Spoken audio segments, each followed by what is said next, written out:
Les flocons de neige tombèrent peu à peu et des tourbillons formèrent une figure qui conduisait le traîneau.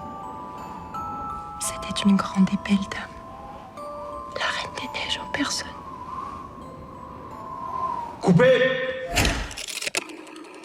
It's an adaptation of The Snow Queen, loose adaptation. And it's a very dark and deep tale. So I play two characters. This actress, Christina, who plays the Snow Queen. And this actress will meet with this girl, who's the main character of the movie, Jeanne. And there's like a game of fascination between the two characters. And because this young girl is fascinated by her, she sees the opportunity to be loved a little bit more than the way she's loved by the audience, for example, and some people she doesn't know anything about and she doesn't have any contact with. This young girl comes in her life, and then suddenly there's something warm in the coldness of her life. Tu viens pour la figuration?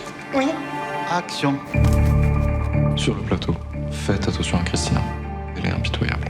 Christina! Rien ne va. Il faut la refaire. Il faut tout refaire. It could be a false idea to think that like a movie star or an actress is lonely. Of course, when you work, you need this kind of loneliness because obviously a movie is like the sums of many artists and many dynamics and energies coming together to create a movie. There is this sense of loneliness when you work on a character, when you make choices in the life of an actor or an actress. You're not necessarily lonely. She's a very lonely person because she cut herself from the outside. I rely on the insecurity that comes with this job and this experience of life as someone who will portray different people, and the need to be seen, the need to be loved, which is something that can be very heavy. The only aspect of Christina's life that I rely on is the insecurity of an actress. I think someone who is scary is in the first place someone who's scared. Tu sais, j'ai rencontré la reine des neiges. Elle est encore plus belle que dans le conte. Approche. Je vais pas te manger. I was not familiar with the tale when I was a kid, and I realized that it was really far from the original story, which I saw, I think it was 3 years ago, in La Comédie Française in Paris, and I was very surprised how far the two stories were from themselves. Lucile offered me the script and to be part of this film. I read the tale again, and I was like, okay, this is again a very loose adaptation of the tale.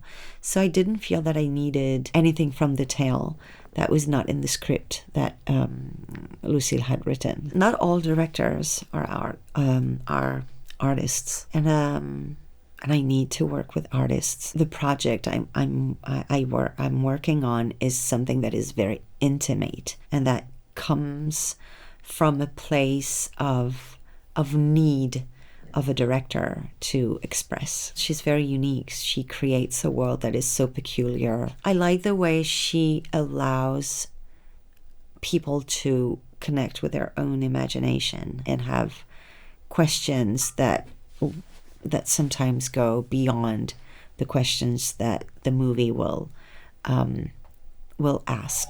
Ça te plaît de travailler sur ce film? Oui. J'aime la reine. J'aime qu'elle soit immortelle. Mais elle est seule. Elle a son royaume. Tu crois que ça suffit? Sometimes young actors will ask me things. I'm always like super happy to share my experience, but we all have our own experiences. And about the work, it's sometimes interesting. Like, how do you do this? How do you work? Which way will you take? So this is something that I'm always happy to share, but I will never share it if not asked. I think that more than coldness or cruelty, complexity is interesting and important to share. We live in a complex world. We're complex animals, and quite fascinating. And to have stories which shows this complexity, and then to question yourself, to question your own complexity, to question the complexity of the world, or more than questioning, to accept and have a reflection on it, and how we can evolve with this complexity, how we can open our hearts and souls, facing unknown, facing things we don't know, and how it can be more powerful to accept and look at it without judgment, more than rejecting it by fear and creating coldness and cruelty. She's very mysterious, and I wanted to keep that mystery even from me. But I needed to understand her emotion. Of course, things I can rely on because I'm an actress and I know the insecurity of being an actress. To build her and to build this arc of emotion, I just wrote down scenes that don't exist in the movie, but I needed to feed myself with things I invented. And this is one of my favorite parts in the preparation for a role. It's how you build a character based on things you create yourself, for yourself. What will you need when this very mysterious person starts to have like a deep emotion and you don't know where it comes from because it doesn't come from the story itself. I mean, the story of the movie. Sometimes Christina goes through emotions and you don't know why, but I needed to know why.